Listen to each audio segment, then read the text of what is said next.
Good morning. आज मैं height and distance के बारे में डिस्कस करने जा रहा हूं और हाइट एंड डिस्टेंस से जो चैप्टर है इससे 2 क्वेश्चन एनडीए में आता है और 2 क्वेश्चन ही सीडीएस में आता है। तो आइए इसके बेसिक प्रॉपर्टीज के बारे में जानते हैं। पहले जो इसका बेसिक प्रॉपर्टीज है समझिएगा। चैप्टर 2 है। अब देखिए यहाँ पे जैसे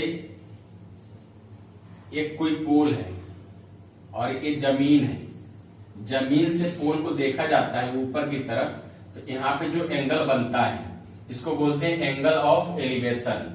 हिंदी में क्या बोलेंगे? उन्नयन कोण। ठीक है, नीचे से ऊपर की तरफ अगर आप देखते हैं तो इसको क्या बोलेंगे? उन्नयन कोण यानी कि एंगल ऑफ एलिवेशन। जो ये जमीन होता है उसको बोलते हैं हॉरिजॉन्टल। हिंदी में क्या बोलेंगे? क्षैतिज। क्षैतिज बोलेंगे हिंदी में। और इस लाइन को जो पोल होता है इसको बोलते हैं वर्टिकल। हिंदी में बोलते हैं ऊर्ध्वाधर।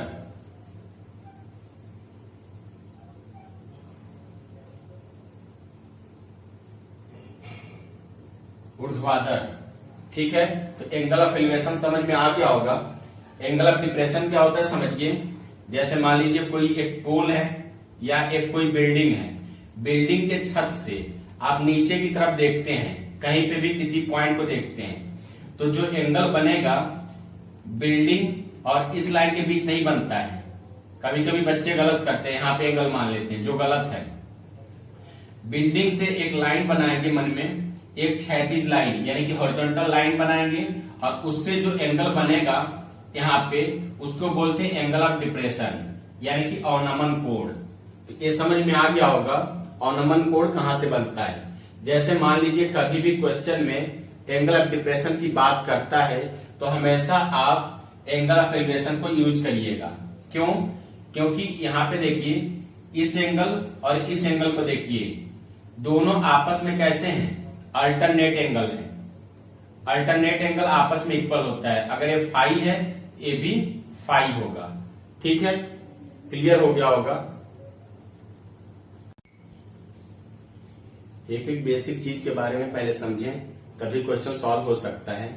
क्या यहाँ पे है समझिए। जैसे मान लीजिए एक त्रिभुज है, त्रिभुज में जो यहाँ पोल होता है, पोल कितने डिग्री पे एंगल बनाता है?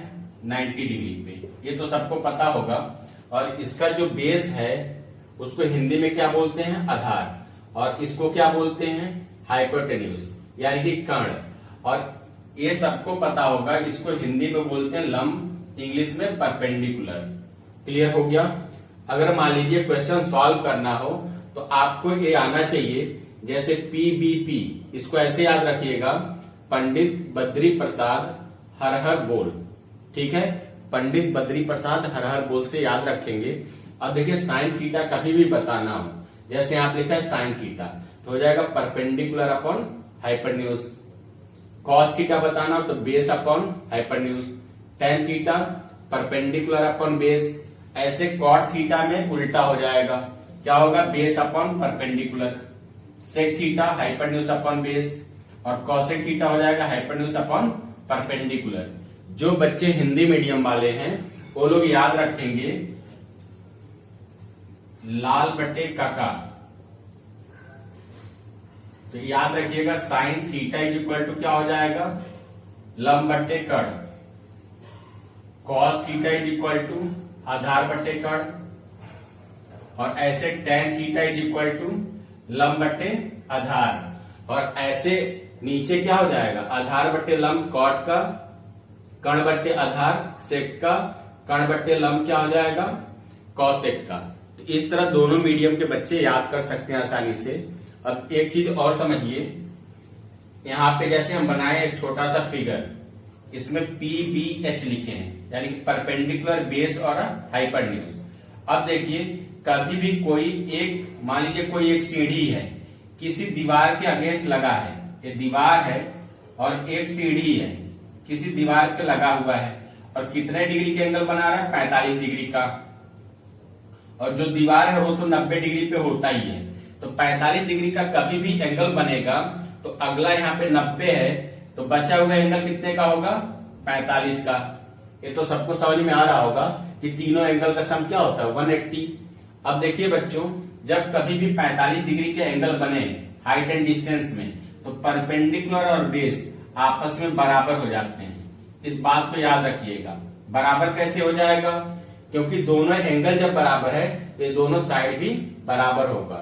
इस पे कई क्वेश्चन देखते हुए भी सॉल्व हो जाएंगे तुरंत, तो इसको पहले नोट कर लें। हाइट एंड डिस्टेंस का क्वेश्चन नंबर फर्स्ट देखिए।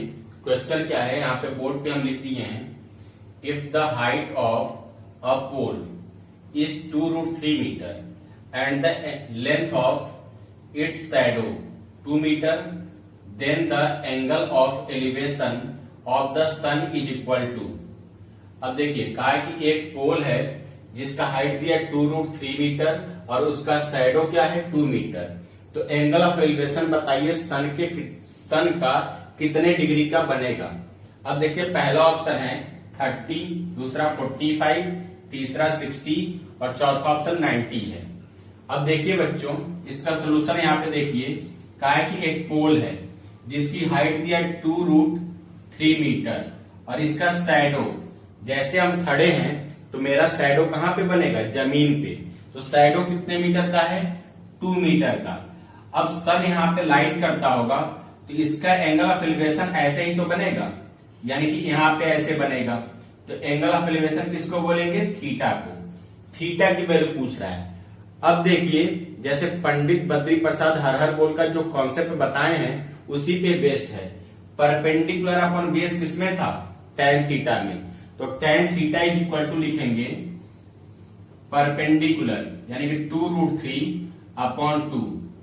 2 से 2 कैंसिल, √3 आया। √3 tan में कितने डिग्री का वैल्यू होता है, tan 60 डिग्री का, यानी कि थीटा इक्वल टू क्या आया, 60 डिग्री। ये तो बहुत आसान क्वेश्चन था, इसको नोट करें। क्वेश्चन नंबर सेकंड देखिए, इसमें लिखा है a ladder leaning against a wall makes an angle of 60 degree with the ground. If the length of the ladder is 19 metre, the distance of the foot of the ladder from the wall is. Question को हिंदी में समझिए। एक सीढ़ी है, किसी दीवार के against में लगा है और दीवार पे कितने डिग्री का एंगल बनाता है सीढ़ी, 60 डिग्री का। और फिर यहाँ पे लिखा है if the length of the ladder, सीढ़ी की लंबाई कितनी है, 19 मीटर।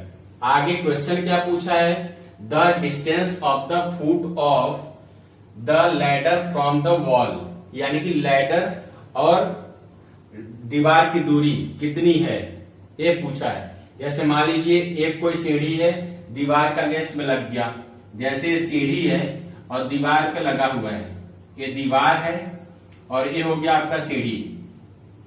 और फुट डिस्टेंस किसको बोलेंगे, सीढ़ी के पास से, ये सीढ़ी है इसके पास से दीवार तक की दूरी, ये पूछा जा रहा हमसे। और कितने डिग्री का एंगल बना है यहाँ पे, 60 का। अब देखिए और क्या दिया है, 60 डिग्री का एंगल तो लिख दिए, सीढ़ी की लंबाई कितना दिया, 19 मीटर। और फिर पूछा है दीवार से लेके सीढ़ी तक की लंबाई बताइए, तो इसको x मान लीजिए। अब बताइए बेस अपॉन हाइपोटेन्यूज किसमें आता है, cos थीटा में। तो लिखेंगे cos 60 degree is equal to base upon hypotenuse. इसका वैल्यू हो जाएगा 1/2 इज इक्वल टू x/19। इसको इधर मल्टीप्लाई कर दीजिए तो 90/2 इक्वल टू x,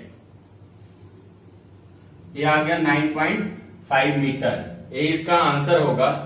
किस ऑप्शन में दिया है, ए ऑप्शन में। नोट करिए इसको। देखिए बच्चों, आज मैं प्रॉपर्टीज के साथ सिर्फ 2 क्वेश्चन डिस्कस किया हूं और हाइट एंड डिस्टेंस में कोई भी शॉर्टकट मत लगाइएगा, क्योंकि इसके लिए शॉर्टकट अगर आप लगाएंगे तो उसमें काफी चीजें होती हैं जिसको याद रखना पड़ता है। तो याद रखेंगे, एग्जाम में कंफ्यूजन होगा, जो गलती होने के चांस बढ़ सकते हैं। तो प्रॉपर्टीज के साथ आज 2 क्वेश्चन हैं और आगे क्वेश्चन हम बताएंगे, कम से कम इसमें 20-25 क्वेश्चन हम बता देंगे जो आपके लिए सफिशियंट होगा और एग्जाम में अच्छे से आप क्वेश्चन कर सकते हैं। तो आज के लिए इतना ही। और जो बच्चे मेरे चैनल पे नए हों वो चैनल को सब्सक्राइब करें, लाइक करें और जिन बच्चों को जरूरत हो उनको शेयर करें। जय हिंद।